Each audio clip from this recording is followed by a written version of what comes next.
Thank you, Madam Chairman. I appreciate what we have in front of us today. Two very important interconnected topics, that of wildfire preparedness as well as the budget request for the Forest Service for FY15. As you've noted, wildland fire is a significant part of what the Forest Service and the Department of Interior focuses on these days, and the budget of the Forest Service in particular reflects that. You've mentioned the fact that about 43% of the total budget of the Forest Service is consumed by firefighting, up from 13% just 10 years ago. And it would certainly appear that the situation is getting worse, not better. Fire suppression costs continue to rise due in large part to just three factors. The first is the unhealthy state of our forests. The Forest Service alone has nearly 65 to 85 million acres in the 155 million acre national forest system that is in need of restoration and management. The expansion of development in the wildland-urban interface, and then finally the changes in climate that are bringing longer and more severe fire seasons. But these escalating wildfire suppression costs are causing a financial crisis within the Forest Service.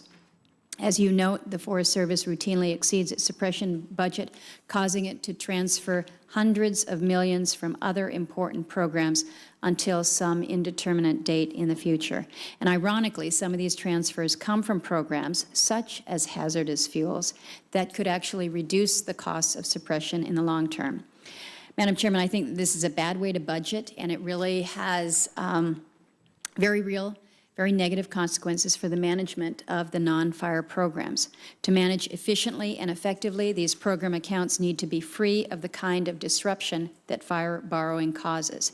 And that is why I think everyone shares this primary goal of the fire cap adjustment proposal, whether it's the one that is proposed by the administration, the one that has been presented by Senators Wyden and Crapo, or the one that Senator McCain is now adding into the mix. I think we would all agree that what we have to do here is we've got to stop the fire borrowing.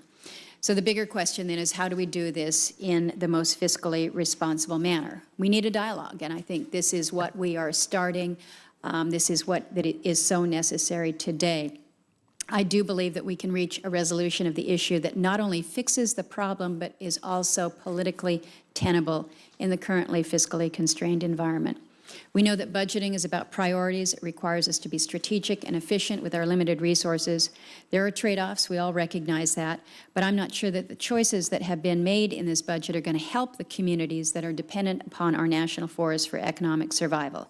So we have to have a budget that provides the funding and the direction to actively manage for multiple use, and that includes one that provides for a strong timber program, responsible natural resource development, and quality recreation and wildlife programs.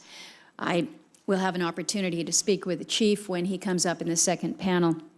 I'm not particularly excited about some of the priorities that I'm seeing in his budget for Alaska, but we'll have an opportunity to discuss that. But I certainly appreciate the leadership of our colleagues here before the committee as we address this very, very difficult issue of fire borrowing. Thank you, Madam Chair.